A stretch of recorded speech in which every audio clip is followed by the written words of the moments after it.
posterior deltoids are used to throw a ball and to swim. The face pull is done with two light weights. I chose water bottles. I'm going to hold my arms straight out so that the weights are shoulder height and shoulder width apart. Okay?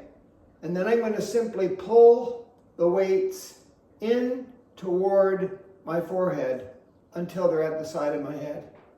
And then straighten my arms again so I can work my posterior deltoids. Here I go.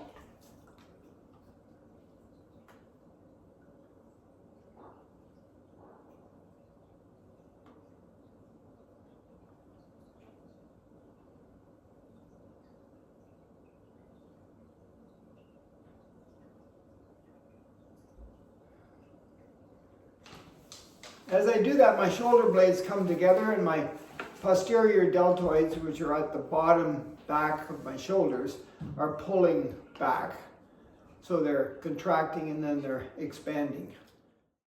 Thanks to your rotator cuff muscles and tendons, your arm can move in many different ways. To do the standing shoulder scaption exercise, I hold on to two light weights at my side, turn my wrists so that they're pointing out a little bit on an angle, and then slowly raise them up without any pain as high as I can go, keeping my arms straight.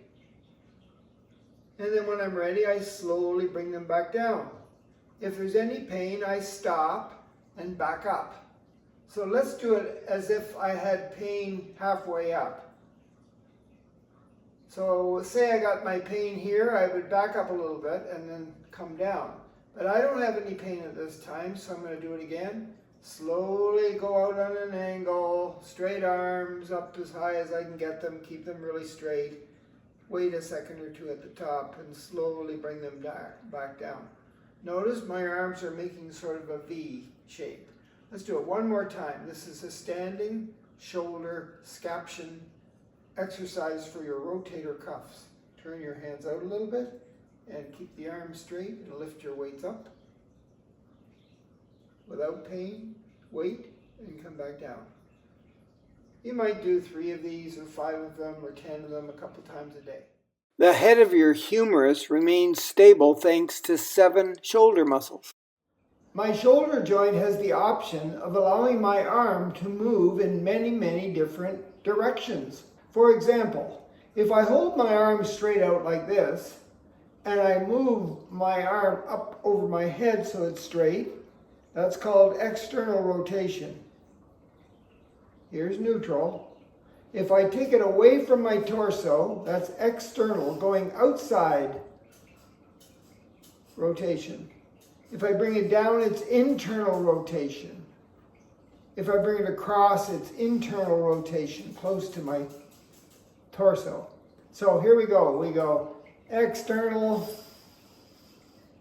external, internal, internal. Rotate up and out, rotate down and across. Other side. External rotation, external rotation, internal rotation, internal rotation. Up, out, down, and across.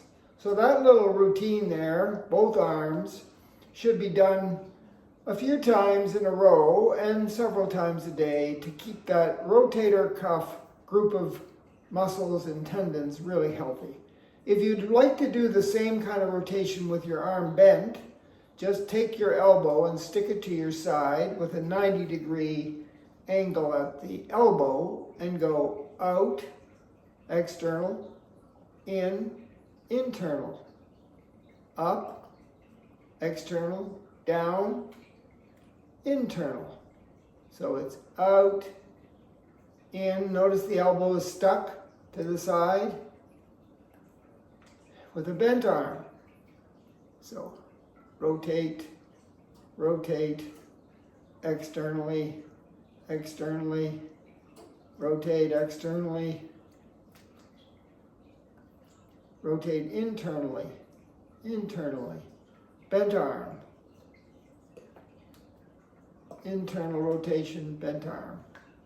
Okay, let's try the other side. So it doesn't matter as long as you know that your arm is bent 90 degrees, elbow is stuck to your side, you're going in different directions.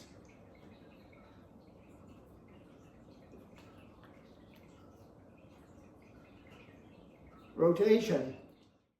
Remember to carry close, and when you lift, use your legs and your arms.